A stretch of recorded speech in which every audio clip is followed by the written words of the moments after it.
had like two reports on inflation this week. One was a consumer price, the U.S. producer price index, and that fell today. And on Wednesday there was higher than expected inflation. So because of these conflicting, one says that inflation's under control today, and on Wednesday it said that it's hotter than expected, or like business-related inflation.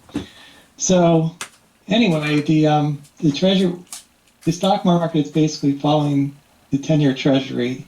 Right now it's unchanged, and that kind of matches what the S&P is doing. It's kind of going back and forth, and it's unchanged. Can you believe this? How it follows that, like almost exactly. So right now it looks like no one knows what the Treasury is going to do, and right now there's definitely a one-to-one correlation between the S&P and the Treasury, the opposite, but let's say reverse correlation. So as the Treasury goes down, the stock market goes up. All right, so that being said, that's what happened there. Okay, so I have a interesting, let's see. Okay, here's an article. It came out Motley Fool. Want to get rich? $500 a month in this fund could make you a millionaire. That's not bad. So what they did was they basically talked about how it's the simplest form of investing, just to get started, put money into an S&P 500. And it said it'll take 29, in this article, it said it'll take 29 years, but you'll be a millionaire if you do that on a regular basis. And so what the article basically says is that the S&P 500 returns on average 10.2% a year, including dividends reinvested.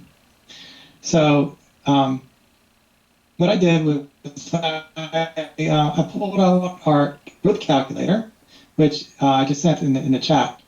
This is a simple way to plan out any investment that your any kind of plan for your investing. For instance, in this article, we'll see if it comes true. Actually, let's look. Starting investment $0, and $500 a month is $6,000 a year. That's not a whole lot, for $1 million. Because so you start like your age 24, and $500 a month is $6,000 a year, and at the end of the first year, that's worth $6,612. And so we have this growth calculator. Every year, we multiply that by that growth, and then we add the 6,000 contributions, and that's what you have at the year end. So let's see how long it'll take to get our $1 million. So that's for simple. Let's start with age 0. And okay, see how many years it'll take. I'm looking at this number here, year end. Okay, it takes 29 years. That matches what the article said.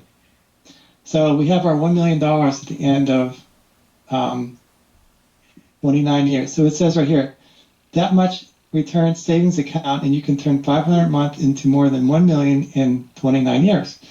All right, so we do have a formula here in a calculated spreadsheet that actually can help you plan that. And if you take that step just a little bit further, we have in our spreadsheet, which I send out every week, we have actual stocks that are yielding at a certain amount, and they're growing at a certain growth rate. And we can actually do the calculation. If we have one share of AbbVie that's growing at 7% with a 4% yield, it's going to be, this is how much you're going to have at the end of this year, next year, and 20 years. So the simple, if you're just beginning, it's a really good idea to start with an S&P 500 because it's a good way to diversify, and it's safer because you have 500 stocks that make up that index. Okay, so I thought that'd be interesting to go through that little And that's something you can do with any investment that you're thinking about investing in. So for instance, let's go back and let's look at, we know Facebook is growing, let's say 15% a year. And if you put that in, how long would it take for you to get your $1 million at $500 a month? That'll be 23 years. So this is a good little spreadsheet to use whenever you're trying to figure out what you want by a certain time. All right, now let's go back to our talking points. Look at the S&P 500. You can see that we are overbought, and we're back at the top of this range. Last week we were down here, so we're like January. They say as the first week of January goes, so goes the year. As the first month of the year goes, then the rest of the year goes that way. There's people that say that, and there's some truth to that, but you can't rely on that for your investing. We were down the first week of the year, and people got all scared, about that. But right now we're basically at a high again. This is the beginning of earnings season. So let's look at our we're oversold, we're overbought in the stock market. We're back to an overbought stage. So this isn't a good time to start buying investments right now. If you're not already invested. So let's look at our calendar. Okay, so we do have a holiday on Monday. So usually people are pretty upbeat around the holidays. Maybe Martin Luther King Jr. Day isn't a very popular one, so maybe there isn't as much anticipation for this one, but we do have off. Usually that's a good taste in people's mouths. We started our earnings reports with the banks today, and we had some airlines report. So in the next month, basically, we're going to have earnings coming out. The tech earnings come out towards the end of the month. So a lot of times when we see this, we're overbought right now. A lot of times earnings reports can be taken whatever way. It'll make it go down to the oversold level. So let's look for, if we see sell-off in the stock market, it could be due to earnings, and it could be due to it could be due to the interest rates that we see. The 10-year, right now the 10-year is going up. It was down and up and down. Right now you can see the S&P most likely will trace that until we're done with this rate hike cycle thing. Okay, so right now we have two things.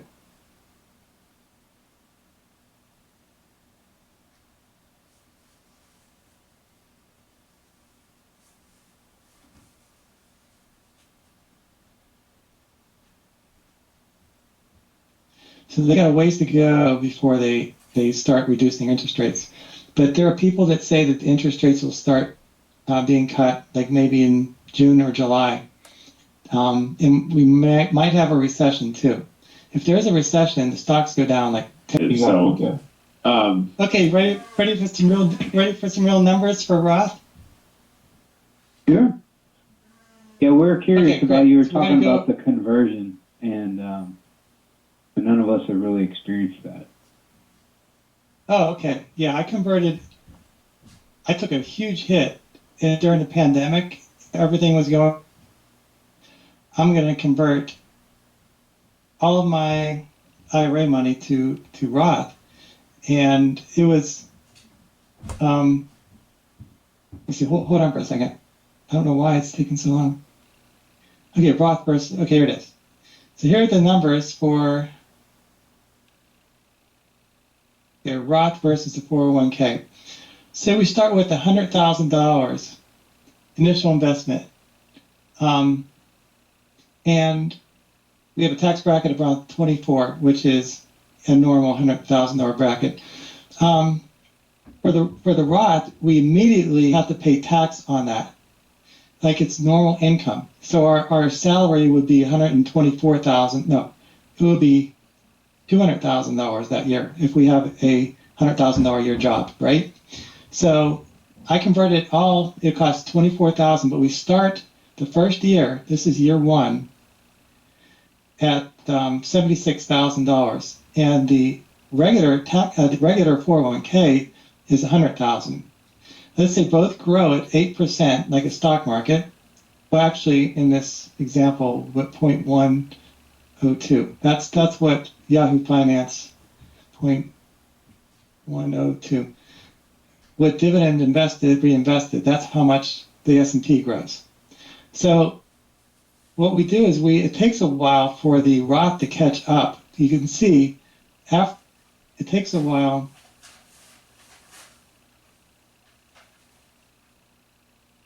Let me see. Okay, so let's say the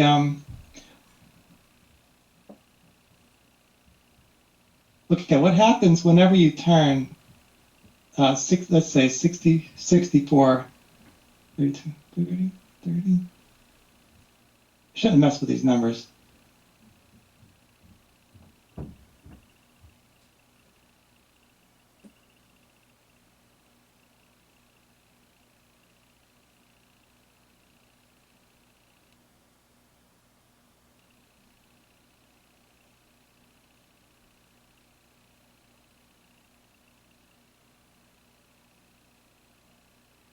Okay, you start with age 31, and you start with a lower amount because you were taxed immediately with the Roth. But with the 401k, you don't take any tax hit at the beginning. It's all tax deferred. And what happens whenever you turn 71 years old, 72 years old, you're forced to take distribution. So, you see, so if you have a 401k, then your goal when you have your retirement is to end up with zero when you're 100 years old. But with a Roth, you could basically keep going and keep earning, and you're not forced to take any money out. So basically, there's a table that you follow. It's the amount that you keep. Every year it changes the percentage you have to take out. And those are required minimum distributions. So the goal with the 401k for the government is you end up with zero when you're 100, but with the Roth, you can keep that growing, and that's the big difference between Roth. And there is no forced taxes that you have to pay. I don't know. I hope that helped just a little bit. Did that answer any of your questions you were just talking about right now? Can you hear me? Yeah. Thanks. Okay, great. That's great. So, what I was, let me see.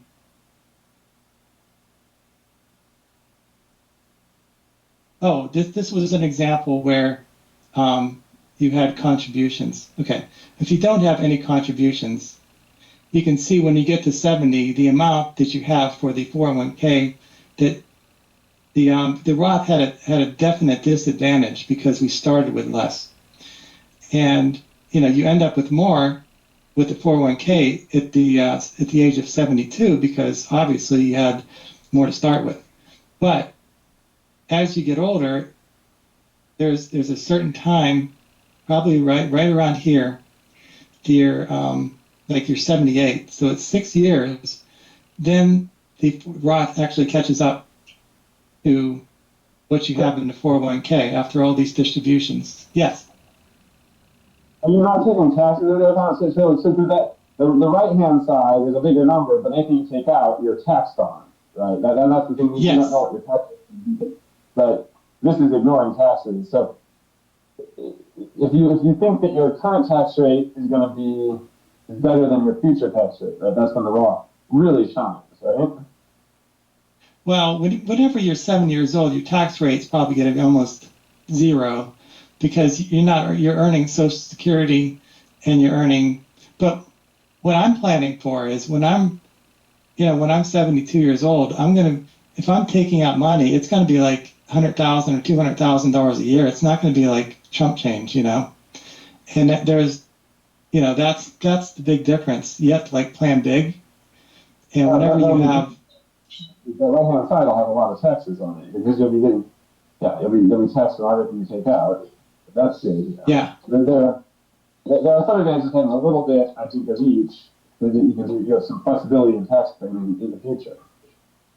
So. Yeah. So whenever you take the money, the big difference is though, if you do your own distributions using the same table, when you take out your 91,000, the first year, it's tax free with the Roth, but it is not tax free with the 401k. That's the big difference. And you can also put it in there and not have forced distributions too. So, anyway, just a question: if there's a traditional, good. I'm sorry again. Say it again, please. I'm saying you can there's a Roth 401k. So there's different. There's IRAs and 401ks, and both can be traditional or Roth. So it really is traditional versus Roth, not traditional versus 401k. Yeah. So you have a traditional and or 401k versus a Roth. The traditional, and there's like a rollover IRA. There's a individual retirement account. There's that's all pre-tax money, right? So that's all. Just a question. Yes.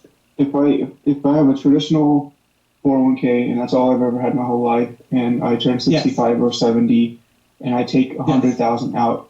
Is the tax rate on that progressive, or is it like counting my job and what I used to make as income? What's like the formula for the tax rate? Yeah, it's all added. It's all added up. Like say if you have $100,000 job at that time, and you have to take out 60,000, let's say, then you have 169,000. That's your tax bracket number. Okay, got it. But if you take 69,000 out with the Roth, you still have your 100,000, but you don't add the 69 to that. Right.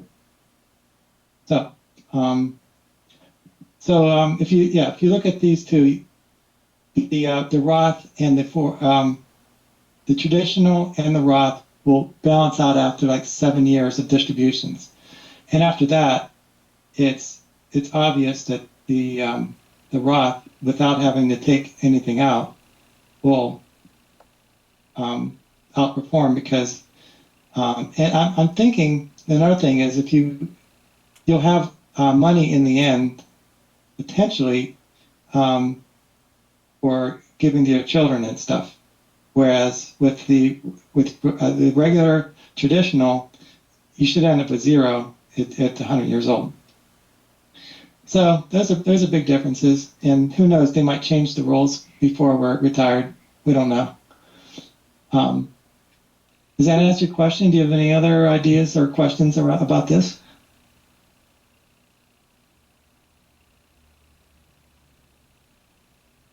All right, so basically what I was doing over time, I was just converting maybe 10,000 a month, 10,000 a year of my 401k. I had just a small amount. And then whenever the stock market dropped, I said, whenever that happens, I'll do a bigger conversion. And I ended up doing it all, but the rest of it. But it only makes sense if you have a longer time horizon, because if you're 7 years old, it doesn't make a whole lot of sense to do these conversions. All right. That was a good excerpt. Sorry about cutting out. My internet went out for a second there. Was that obvious, or I hope it was obvious? So if my internet goes out again, it's because of this storm or whatever is going on right now. Can you hear me? Yes. Oh, man. Oh, good. Okay. All right. Let's see what's going on in the sectors. let's look at the sector watch. Things, the sector's going up and down. And let's compare it against what went up and what went down last year. Okay, so we have a deflation, interest rates are going down, we know. The inflation's under control, it seems, it's going down. Let's compare our worst to first. The best performing sectors last year: information technology, consumer discretionary, industrials, materials, utilities, consumer staples. Let's see how that matches up today. Consumer discretionary is down. That was one of the best ones last year. And health care is down, financials are down, energy is up. So let me see, energy was one of the worst performing sectors last year, and very well could be one of the best performing this year. Communication services is up, utilities. So we have a continuation of this theme. The best of last year is the worst of this year. Okay, that was a good little exercise. And also we have financials starting their reporting today. So that's another reason why financials are reacting a lot today. Let's look at the market movers, top gainers in the S&P. We have a lot of banks in the top 10 in their reporting today. Oh man, okay. We have banks. L3 Harris is a defense contractor.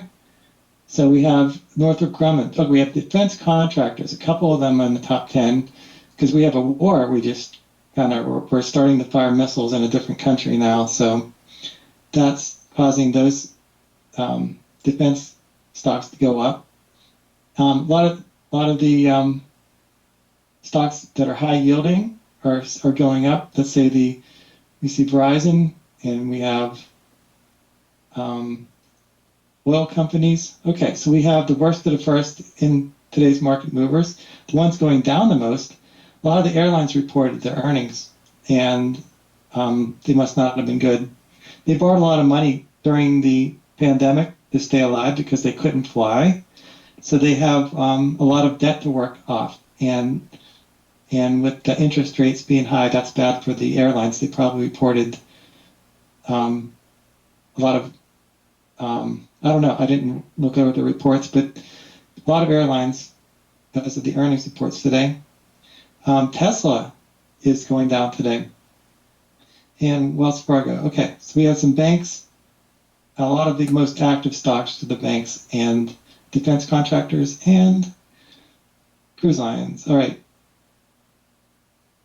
And travel-oriented things. So the ones that consumer discretionary, they did good last year, are not doing so good now. All right, let's look at the NASDAQ, see what's good and the bad.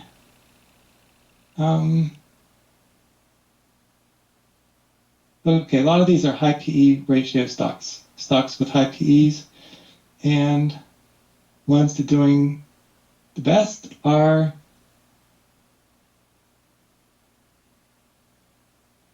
ones that pay dividends, and we have meta platforms. Okay, so that was a good little excursion to figure out what was doing good and bad today.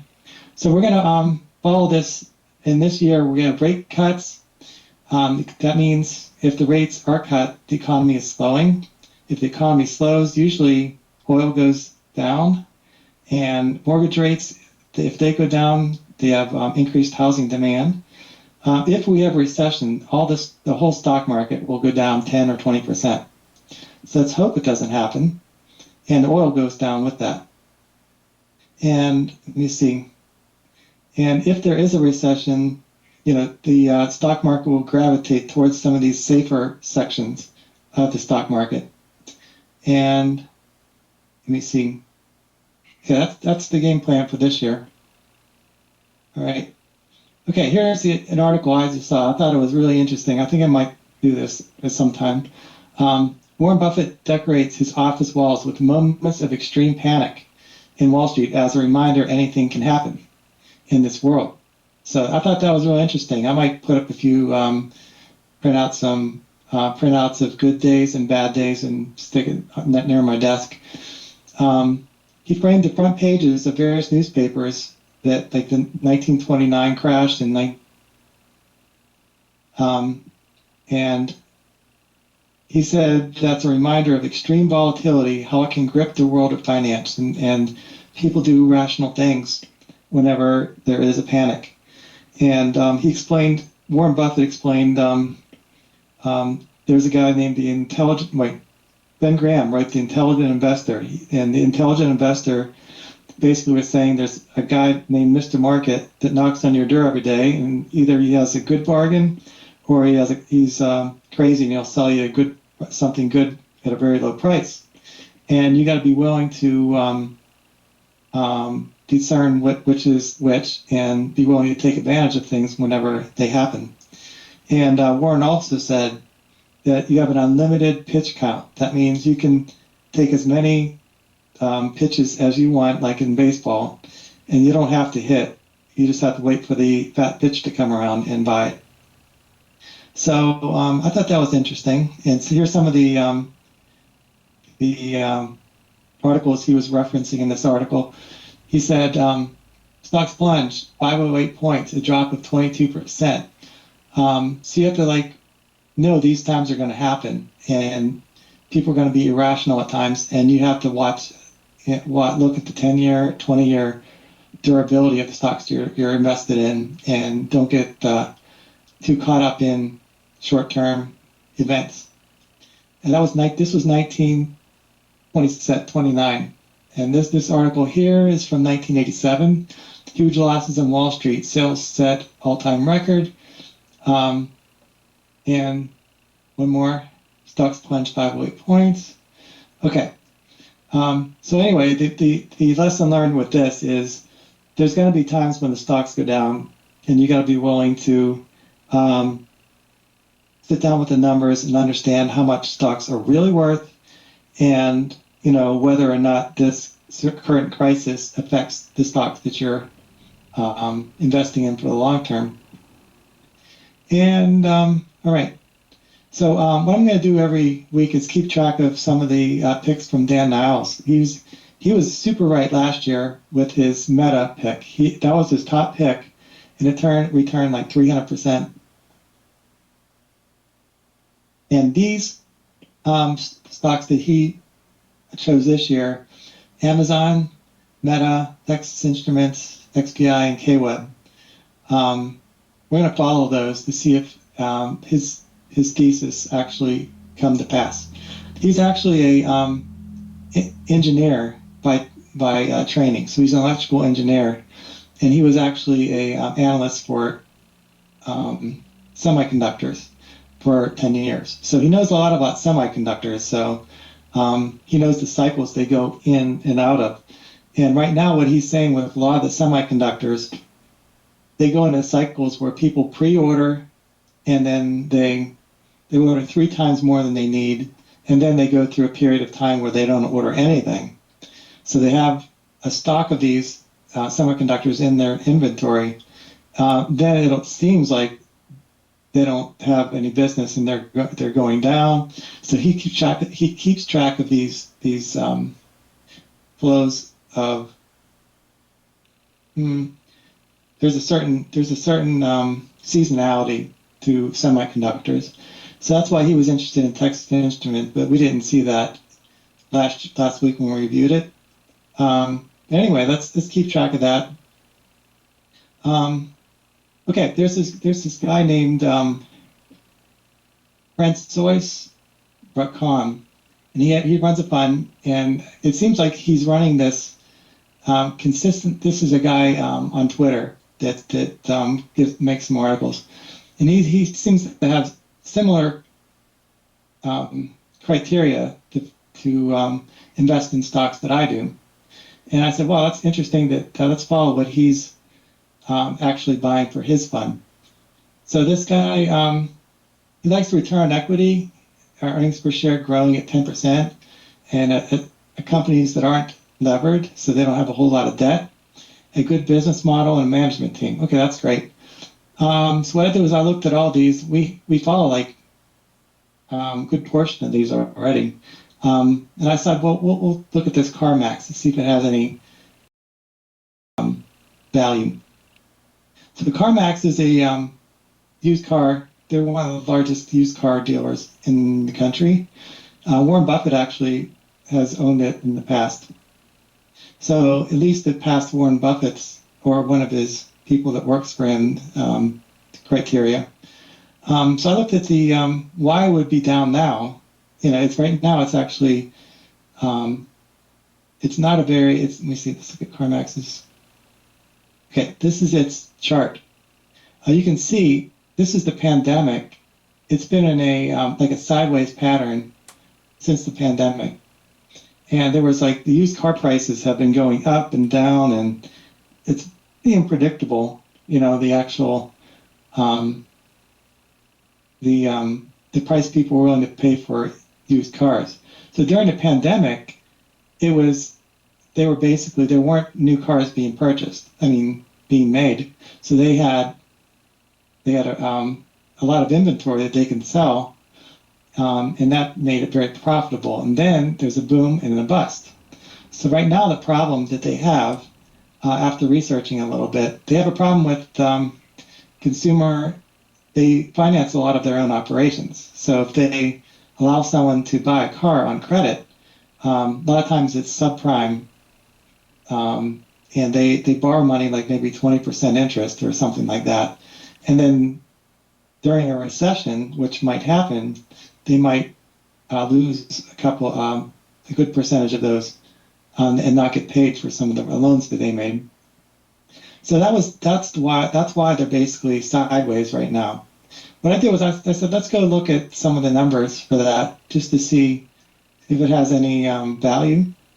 You can see from 23 to 24, they actually went down. So that wasn't so good. But what I did was I mapped out the following years, so 24, 25. So they're going around 15%, 30%, 50%, which is pretty amazing for a car-related company. So I said on average, they're growing at like 30%. And their forward PE is 19. That means the PEG ratio is 0.63. So they're undervalued by about 37%. So the thesis, if you're interested in buying this stock, is they're out of favor now due to possible delinquencies and subprime auto loans. And the good things are they're repurchasing shares. And one thing that's hard to understand for me is they have a lot of debt. I'm not sure how exactly to interpret this, but their debt, according to this, is 19 billion, and the current market cap is 11 billion. I don't know if this is right or not. I think it could be wrong, but if it's right, then they have a business where they have to borrow money so that they can lend cars to other people. I don't know. So that's the only thing I can't figure about this. But according to Yahoo Finance, they think it's undervalued too. They think it's like 10% undervalued. So this is interesting. They don't have a very good profit margin, but their return on equity is pretty good. So it meets some of our criteria. Let's look at what Morningstar says about it. They said it's half priced, basically. The fair value should be 135, and it's currently trading at 74. So that's a good sign that we're onto something. And the fair value is $90 according to CFRA, and that's like a 30% undervalued. So it's kind of matching out that it seems to be a good quality stock. Let's look at some more things. We like revenue to be like in a straight line up. Let's see. It's close to that. And earnings, we like that to be in a straight line up.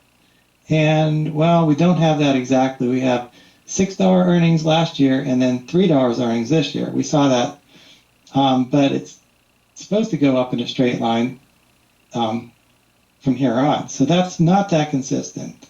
So we'll just keep that in mind while we're looking at everything else. CFRA said, I like to read their little snippet they have in their reports. They say they give it a hold, meaning don't buy it. They said their sales volumes were down 13% to 17% for 23. You can see that their sales volume, they didn't sell as many cars this year, probably because people were waiting for the new cars to come out after the pandemic and no one bought used cars. They have a good balance sheet. You see, they said 1.92 billion of total debt. So that 19 billion we saw up here, that was probably 1.9 billion. So that's not that bad. But anyway, they said used car prices are rolling over as inventories are much high levels. So they're not going to be paid as much this year for their cars, and they have to get rid of them and sell them, liquidate them. So, this is a complicated business model. I don't understand.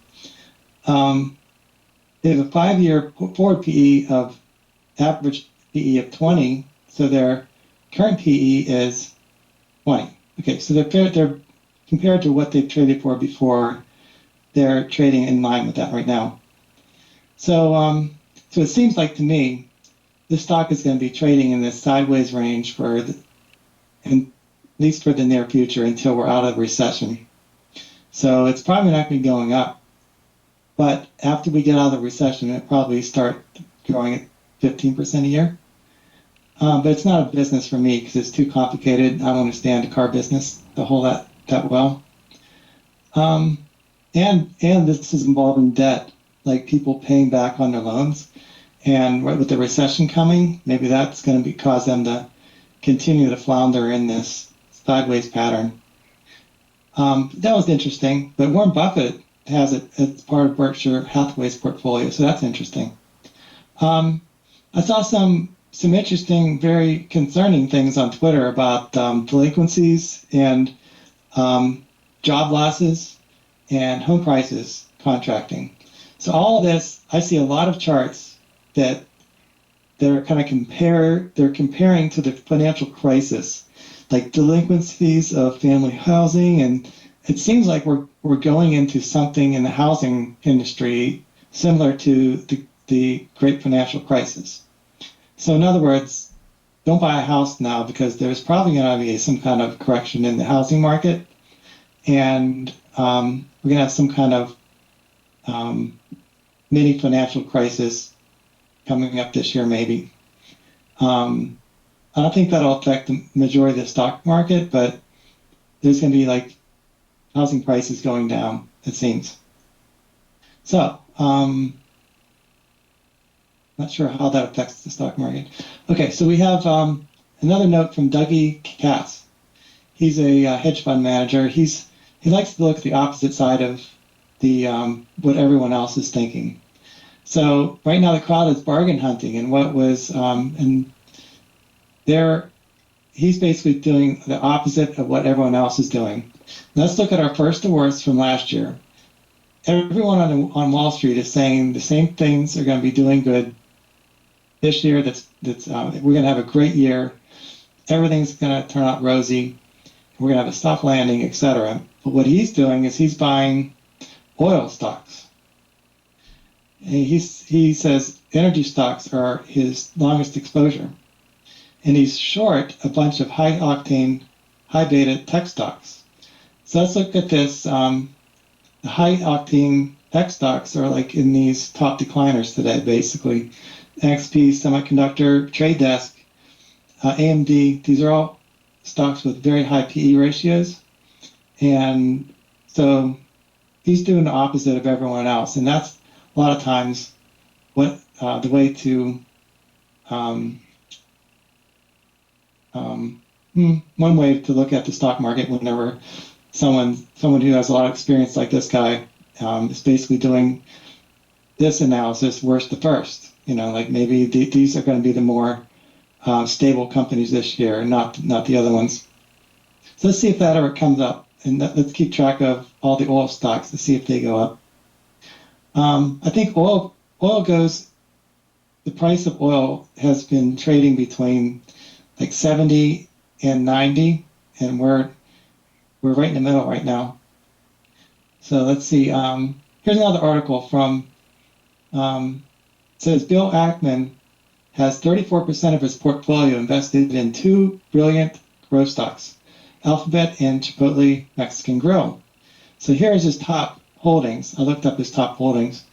You can see Google and CMG are his top holdings.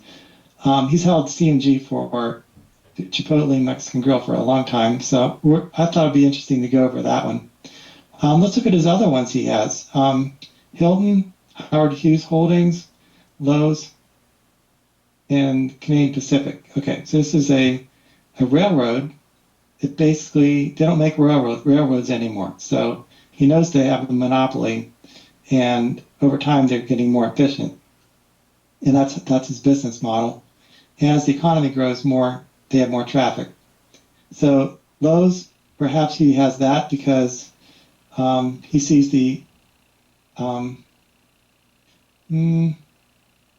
maybe if people have to stay in their houses longer and not sell them due to a housing correction, maybe they'll have to fix their own house up some more. I don't know. And Hilton, maybe he bought these whenever the pandemic hit and everyone was selling off the travel-related stocks. Maybe that was it. All right, so I remember he was buying restaurant brands whenever the pandemic hit, so that he was accumulating these whenever no one else wanted them. So let's look at Chipotle Mexican Grill. Okay, this is their earnings estimates going out a couple of years. That is a very strong growth. That's a consistent, this reminds me of Google. It's 18, 17, 20% growth in the next couple of years. I think we're going to start following this one. This looks like a really good stock. The only problem with this is it's pretty expensive. The PEG ratio is 2.33. That means the true value of this stock, if it's growing at 18%, it should trade at an 18 PE, and that will make it $1,000, which, in the worst case scenario. But it's very consistent. And let me see. So it's a growth at a reasonable price, perhaps. It's a little expensive, though. Let's look at its forward PE is 42. That is a really fancy PE ratio. The average PE ratio for the stock market, the S&P, is 20. So that's double the valuation of the S&P. Let's look at